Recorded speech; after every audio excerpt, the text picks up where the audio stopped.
ನಮಸ್ಕಾರ ಮಾಡ್ತಾ ಈ ದಿನದ ಒಂದು ಪತ್ರಿಕಾಗೋಷ್ಠಿಯನ್ನು ನಾವು ಪ್ರಾರಂಭ ಮಾಡ್ತಾ ಇದ್ದೇವೆ.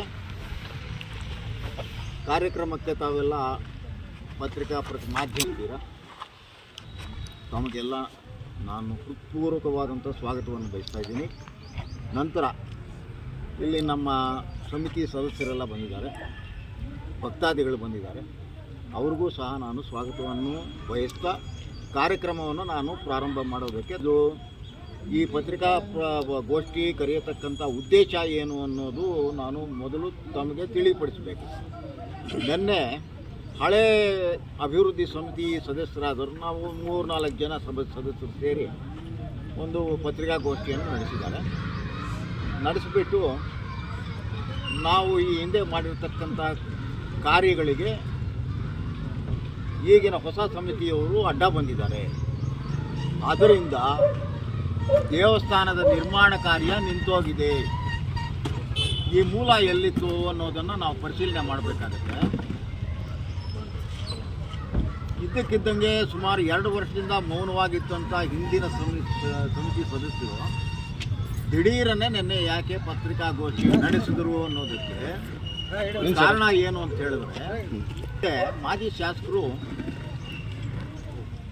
ನಮ್ಮ ಸಚಿವರನ್ನು ಕುರಿತು ನಾಗನಾಥೇಶ್ವರ ಸ್ವಾಮಿ ದೇವಸ್ಥಾನದ ಪೂಜೆ ನಿಲ್ಲೋದಕ್ಕೆ, ಅಲ್ಲಿ ಕಾಮಗಾರಿಗಳು ನಿಲ್ಲೋದಕ್ಕೆ ಇವರೇ ಕಾರಣ ಅಂತ ಹೇಳಿದರು. ಅವರು ಅದಕ್ಕೆ ಕಾರಣರಾಗಿರಲಿಲ್ಲ. ಅದಕ್ಕೆ ಜವಾಬು ಕೊಡ್ತಕ್ಕಂಥ ಜವಾಬ್ದಾರಿ ನಮ್ಮ ಸಮಿತಿ ಸದಸ್ಯರ ಮೇಲಿತ್ತು. ಆಗ ನಾನು ಮತ್ತು ಟಿ ಶ್ರೀನಿವಾಸ್ ಅವರು ಇಬ್ಬರೂ ಅವರ ಹೇಳಿಕೆಯನ್ನು ಖಂಡಿಸಿ, ಇದಕ್ಕೆ ನೀವು ತಪ್ಪು ಮಾಡಿದ್ದೀರಾ, ನಾವು ಕಾನೂನುಬದ್ಧವಾಗಿ ನಡ್ಕೊಳ್ತಾ ಇದ್ದೀವಿ, ನಮ್ಮ ಕೈಯಲ್ಲೇ ಇದ್ದಿದ್ದರೆ ನಾವು ಇಷ್ಟೊತ್ತಿಗೆ ಗರ್ಭಗುಡಿಯನ್ನಾದರೂ ನಾವು ಪೂರೈಕೆ ಮಾಡ್ತಾ ಇದ್ವಿ, ಅನಾವಶ್ಯಕವಾಗಿ ತರಾತುರಿಯಲ್ಲಿ ನ್ಯಾಯಾಲಯಕ್ಕೆ ತಪ್ಪು ದಾಖಲೆಗಳನ್ನು ಕೊಟ್ಟುಬಿಟ್ಟು ತಡೆ ಆಜ್ಞೆ ತಂದಿದ್ದೀರಾ, ಇದರಿಂದ ಇದು ತಡೆ ಆಗಿದೆ, ಇದರಿಂದ ನಿಂತೋಗಿದೆ. ತಡೆ ಆಜ್ಞೆಯನ್ನು ನಾವು ತೆರವು ಮಾಡೋದಕ್ಕೆ ಪ್ರಯತ್ನ ಪಡ್ತಾ ಇದ್ದೀವಿ, ಇಷ್ಟರಲ್ಲೇ ಆಗುತ್ತೆ ಅನ್ನತಕ್ಕಂಥ ಒಂದು ಹೇಳಿಕೆಯನ್ನು ನೀಡಿದ್ವಿ. ಜೊತೆಗೆ ಈ ದೇವಸ್ಥಾನದ ದುಡ್ಡು, ಆ ಜಮೀನು ಮಾಡಿರ್ತಕ್ಕಂಥ ದುಡ್ಡು ಒಂದು 4 ಕೋಟಿ ರೂಪಾಯಿ, 2 ಕೋಟಿ, ಇದಕ್ಕೆ 4 ಕೋಟಿ ರೂಪಾಯಿ ಬಂದಿದೆ. ಹಿಂದಿನ ಸಮಿತಿ ಸದಸ್ಯರ ವಶದಲ್ಲದಿದೆ. ಅದರ ಬಗ್ಗೆ ಲೆಕ್ಕಗಳನ್ನು ಕೊಡಿಸಿ, ನೀವು ಲೆಕ್ಕಗಳನ್ನು ಕೊಡಿಸೋದು ನಿಮ್ಮ ನೈತಿಕ ಜವಾಬ್ದಾರಿ ಅಂತ ಹೇಳಿದ್ವಿ. ಇದಕ್ಕೆ ನಾವು ಬದ್ಧರಾಗಿದ್ದೀವಿ. ಅದೇ ವಿಷಯನೇ ಪೇಪರ್ನಲ್ಲಿ ಬಂದಿದೆ, ಮತ್ತು ಯೂಟ್ಯೂಬ್ ಇಲ್ಲ, ಪೇಪರ್ನಲ್ಲಿ ಬಂದಿದೆ. ಇವರೇನು ಅಂದ್ಕೊಂಡಿದ್ದಾರೆ, ನಮ್ಮ ಮಾಜಿ ಶಾಸಕರು ದೇವಾಲಯಗಳಿಗೆ ಈ ಲೆಕ್ಕ ಕೇಳೋದಕ್ಕೆ ನೀವ್ಯಾರು ಅಂತ ಹೇಳಿದ್ರು. ನಾವು ಅವರು ಕೋಟ್ಯಾಂತರ ರೂಪಾಯಿ ಕೊಟ್ಟಿದ್ದಾರೋ, ಇನ್ನೂ ಡಾಲರ್ಸ್ ಕೊಟ್ಟಿದ್ದಾರೋ, ನಾವು ಅದರ ಬಗ್ಗೆ ಪ್ರಶ್ನೆ ಮಾಡಿಲ್ಲ. ಜಮೀನು ಮಾರಿರ್ತಕ್ಕಂಥ ಒಂದು ದೇವಾಲಯಕ್ಕೆ ಸಂಬಂಧಪಟ್ಟಿರತಕ್ಕಂಥ ಜಮೀನು ಮಾರಿರುವುದು, ದುಡ್ಡು ನಿಮ್ಮ ಹತ್ರ ಇದೆ, ಅದು ದೇವಸ್ಥಾನದ ನಿರ್ಮಾಣಕ್ಕೆ ಮೀಸಲಾಗಿದೆ, ಅದರ ಬಗ್ಗೆ ಲೆಕ್ಕ ಕೊಡಿ, ಅದನ್ನು ಕೊಡಿಸಿ, ಇದು ಜವಾಬ್ದಾರಿ ನಿಮ್ಮದು ಅಂತ ಹೇಳಿದ್ದೇವೆ ಹೊರತು ಶಾಸಕರದ ಒಂದು ವೈಯಕ್ತಿಕ ವಿಚಾರವನ್ನು ನಾವು ಬಳಸ್ಕೊಂಡಿಲ್ಲ. ಎರಡನೇದು, ಈಗ ನಿನ್ನೆ ಒಂದು ಪ್ರೆಸ್ಸು ಸ್ಟೇಟ್ಮೆಂಟು ರಿಲೀಸ್ ಮಾಡಿದ್ದಾರೆ. ಕೆಲವು ಪತ್ರಗಳು ಬಂದಿದೆ, ಕೆಲವು ಪತ್ರಗಳು ಬರದೇ ಇರ್ಬೋದು. ಇದರ ಬಗ್ಗೆ ನಾನು ಪಾಯಿಂಟ್ ವೈಸ್ ಖಂಡಿಕೆವಾರ ಉತ್ತರವನ್ನು ನಾನು ತಮಗೆ ಕೊಡ್ತೀನಿ. ಮುಖ್ಯವಾಗಿ ಏನು ಅಂತ ಹೇಳಿದ್ರೆ, ನಾಗನಾಥೇಶ್ವರ ದೇವಾಲಯ ಅಭಿವೃದ್ಧಿ ಸಮಿತಿ ಅಂತ 27/1/2020 ಒಂದು ಸಮಿತಿ ರಚನೆ ಆಗುತ್ತೆ. ರಾಮಕೃಷ್ಣಪ್ಪ ಅನ್ನೋರು, SVT ಶ್ರೀನಿವಾಸು, ದೇವಳಂ ಶಂಕರ, ನಮ್ಮ ಅಬ್ಬುಣ್ ಸೀನಪ್ಪನವರು, ಪ್ರಕಾಶ್ ರೆಡ್ಡಿ, ಇವರೆಲ್ಲ ಗಣ್ಯ ವ್ಯಕ್ತಿಗಳೆಲ್ಲ ಸೇರಿ ಅದನ್ನು ಸಮಿತಿ ಮಾಡ್ತಾರೆ. ಸರಿ, ನಿಗದಿತ ಒಂದು ಅವಧಿಯೊಳಗೆ ಅವರೊಂದು ಒಂದು ಕಟ್ಟಡವನ್ನು ಕಟ್ಟೋದಕ್ಕೆ ಆಗೋದಿಲ್ಲ. ನಮ್ಮ ಆಗಮಶಾಸ್ತ್ರದ ಪ್ರಕಾರ ಕಳಾಕರ್ಷಣೆ ಆದ 6 ತಿಂಗಳ ಒಳಗಾಗಿ ದೇವರು ಮತ್ತೆ ಮೂಲ ಸ್ಥಾನಕ್ಕೆ ಹೋಗಬೇಕು. ಕಳಾಕರ್ಷಣೆ ಅಂದರೆ ಏನು? ಮೂಲ ದೇವರಲ್ಲಿರ್ತಾರೆ, ಅದರಲ್ಲಿ ಒಂದು ಭಾಗ ಒಂದು ಜೀವ ಅದನ್ನು ಇಲ್ಲಿಗೆ ಶಾಸ್ತ್ರೋಕ್ತವಾಗಿ ಕರ್ಕೊಂಡು ಬಂದು ಇಲ್ಲಿ ಪ್ರತಿಷ್ಠಾಪನೆ ಮಾಡೋದು, ಪೂಜೆಗಳನ್ನು ಮಾಡ್ತಾ ಇರೋದು.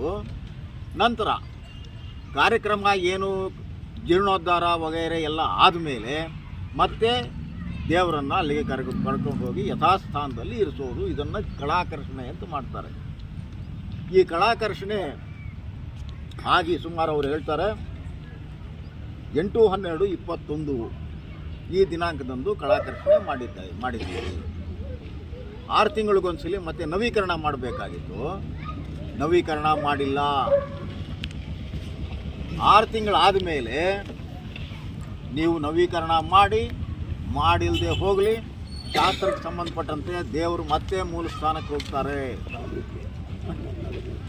ಮತ್ತೆ ಮೂಲ ಸ್ಥಾನಕ್ಕೆ ಹೊರಟೋಗ್ಬಿಡ್ತಾರೆ, ಅದು ಗೊತ್ತಾಗಲ್ಲ, ಮತ್ತೆ ಕರ್ಕೊಡ್ಸ್ಬರ್ಬೇಕು. ಈ ಪ್ರಕ್ರಿಯೆ ನಡೆದಿರೋದು ಉತ್ರೋಕ್ತವಾಗಿ ಯಾರಿಗೂ ಮಾಡಿಸಿಲ್ಲ, ಆ ಕಾರ್ಯನ್ನೇ ಮಾಡಿಸಿಲ್ಲ. ನಂತರ 11/12/21 8/12 ಪೂಜೆ ಆಗುತ್ತೆ. ಆವತ್ತೇ ಗುದ್ಲಿ ಪೂಜೆ ಮಾಡ್ಬೋದಾಗಿತ್ತು. ಅದು ಬಿಟ್ಟರು 31/12/21 ದೇವಾಲಯದ ಅಡಿಪಾಯದ ಕಾಮಗಾರಿಯನ್ನು ಪ್ರಾರಂಭಿಸಲಾಯಿತು.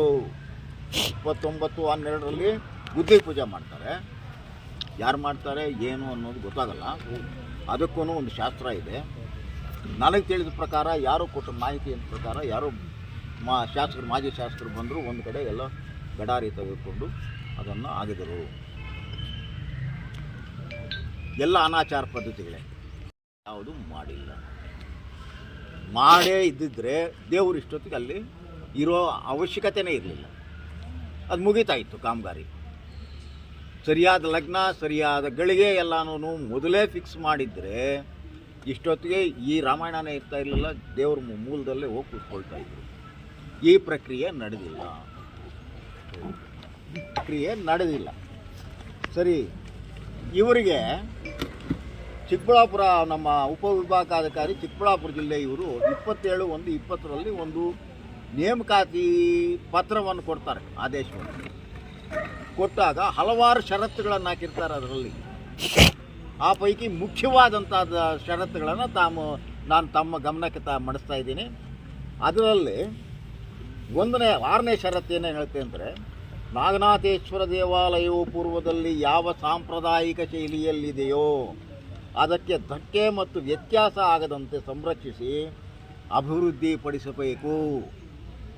ನಿಮಗೆ ಕೊಟ್ಟಿರೋದು ಕಾಂಪೌಂಡ್ ನಿರ್ಮಾಣ, ಜೀರ್ಣ ಆಗಿರ್ತಕ್ಕಂಥ ಗೋಡೆಗಳನ್ನು ಬಿದ್ದೋಗೋ ಸ್ಥಿತಿಯಲ್ಲಿದ್ದರೆ ಅದರ ನಿರ್ಮಾಣ, ಆವರಣ ನಿರ್ಮಾಣ ಮತ್ತು ಗೋಪುರ ಕಟ್ಟೋದು. ಇಷ್ಟಕ್ಕೆ ಮಾತ್ರ ನಿಮ್ಗೆ ಅನ್ವಯಿಸುತ್ತೆ ಈ ಆದೇಶ. ವಿಗ್ರಹಗಳನ್ನು ಮೇಲೆ ಎತ್ತೋದಾಗಲಿ, ಉಪದೇವಾಲಯಗಳಲ್ಲಿದ್ದಂಥ ದೇವರುಗಳನ್ನು ತೆಗೆದು ಅದಕ್ಕೆ ಕಳಾಕರ್ಷಣೆ ಮಾಡೋದಾಗಲಿ ಇಲ್ಲ. ಇದನ್ನು 6/23 ಒಂದು ಸಮಿತಿ ಬರುತ್ತೆ. ಇದು ಸಮಿತಿಯನ್ನು ಕರೆಸೋದು ಅವರೇ. ಮಾರ್ಗದರ್ಶನ ನೀಡಿ ಅಂತ ಇವರು ಹಳೆ ಸಮಿತಿಯವರು ಧಾರ್ಮಿಕ ದತ್ತಿ ಇಲಾಖೆಗೆ ಪತ್ರ ಬರೀತಾರೆ. ಅಲ್ಲಿ ಅವರು ಆಗಮಿಕರು ಬರ್ತಾರೆ. ಬಂದು ನೋಡಿ, ಇಲ್ಲ ನೀವು ಮಾಡಿರೋದು ಸರಿ ಇಲ್ಲ, ಇದು ಕಳಾಕರ್ಷಣೆ ಪ್ರಕ್ರಿಯೆ ನಡೆದಿಲ್ಲ ಕರೆಕ್ಟಾಗಿ, ಅನಾಚಾರವಾಗಿ ಆಗಮಶಾಸ್ತ್ರಕ್ಕೆ ವಿರುದ್ಧವಾಗಿ ಇಲ್ಲಿ ಕಾಮಗಾರಿಗಳು ನಡೆದಿವೆ ಅಂತ ಸ್ಪಷ್ಟವಾಗಿ ಹೇಳಿದರು. ಇವರು ಹೇಳ್ತಾರೆ, ಅವರು ಮೆಚ್ಕೊಂಡ್ರಂತೆ, ಇವ್ರ ಕಾರ್ಯಕ್ರಮಗಳನ್ನ ಮೆಚ್ಚಿಕೊಂಡು ಶಬಾಷ್ ಅಂತ ಹೋಗ್ಬಿಟ್ರು ಅಂತ.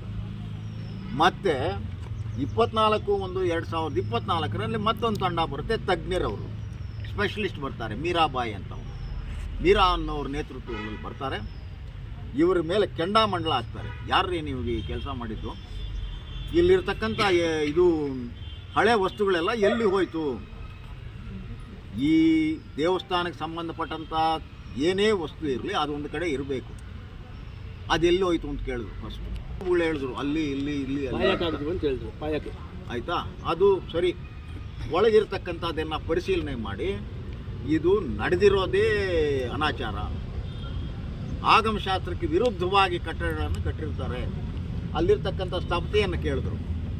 ಸ್ಥಪತಿಯನ್ನು, ಇದು ಮೊದಲನೇ ಬಾರಿಗೆ ಸ್ಥಪತಿಯನ್ನು ಕೇಳಿದ್ರು.